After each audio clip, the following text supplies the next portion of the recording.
ഡാൻഡ്രഫിന്റെ ശല്യം കാരണം ഇടയ്ക്കിടയ്ക്ക് മുട്ടയടിക്കാണ്ടിരിക്കുന്ന ഒരാളാണ് എൻ്റെ ഏട്ടൻ. ഞാൻ ആക്ച്വലി ഒത്തിരി മരുന്നുകൾ ട്രൈ ചെയ്തിട്ടുണ്ട് ഈ ഡാൻഡ്രഫ് ഒന്ന് പോകാനായിട്ട്. കുറെ എത്ര നാൾ, ഒരു 10-20 വർഷം കൊണ്ട് എനിക്കുള്ളത്. പക്ഷെ ഇതിനിടയ്ക്ക് ഒരു തവണ ഒരു വർഷം മുമ്പ് പാറു എനിക്കൊരു മരുന്ന് തന്നു, ഓർമ്മ ഷോർട്സ് എന്ന് പറയുന്നത് മാത്രം പേര് വന്നത്, ട്രീ കാറ്റടിച്ചു. ഇത് ഇട്ട് കഴിഞ്ഞാൽ പോയി. പക്ഷെ പിന്നെ ഇത് ഞാൻ അങ്ങ് വിട്ടുപോയി. ഇതെങ്ങനെയാണ് എനിക്ക് പോയത്? ഈ ഇടയ്ക്ക് വീണ്ടും എനിക്കിരുന്നത് പെട്ടെന്ന് ഓർമ്മ വന്നു, ഇത് ഇട്ടപ്പോഴാണെന്ന് എനിക്ക് പോയെന്ന് നിറച്ച് ഞാൻ നിർബന്ധിച്ചതാണ്, പറഞ്ഞുകൊണ്ട് വരുത്തിച്ചതാണ്. ഒരു 2 ദിവസം കൂടുമ്പോൾ ഞാനിതിൻ്റെ പകുതി യൂസ് ചെയ്യും.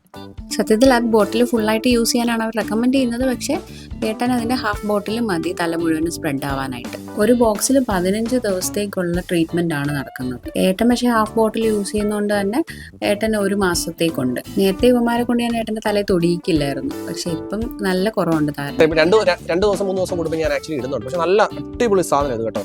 ഗ്യാരണ്ടി ഇടാൻ ഡാൻഡ്രഫ് പോകുന്നുള്ളത്. ഡാൻഡ്രഫ് ഭയങ്കരമായിട്ട് മാറി. ഡാൻഡ്രഫ് ഇല്ല, യഥാർത്ഥത്തിൽ ഇല്ല. എൻ്റെ തലയോടൊന്ന് കാണിച്ചു പറഞ്ഞു. പേനുണ്ടെങ്കിൽ ഡാൻഡ്രഫ് നേരത്തിലെന്ന് വിചാരിച്ചേ ഞാൻ പേനെ വരെ തലയിട്ട് നോക്കി. അത് പണ്ടിപ്പിടെ ഓർമ്മ ഈ ഡാൻഡ്രഫ് ഒന്ന് പോകാനായിട്ട്. എൻ്റെ കൂട്ട് ഡാൻഡ്രഫുമായിട്ട് കഷ്ടപ്പെട്ടവരുണ്ടെങ്കിൽ ജസ്റ്റ് ഇതൊന്ന് ട്രൈ ചെയ്തോ. പലതിനും നിങ്ങൾ ട്രൈ ചെയ്ത് കാണും, ഇതൊന്ന് ട്രൈ ചെയ്ത് നോക്ക്. എൻ്റെ കാര്യത്തിൽ 100% സാധനം പോയി. നിങ്ങൾക്ക് ഇത് വേണമെന്നുണ്ടെങ്കിൽ ലിങ്ക് ഒന്ന് കമൻറ്റ് ചെയ്ത് മാറും, അതിൻ്റെ ലിങ്ക് അയച്ചു തരും.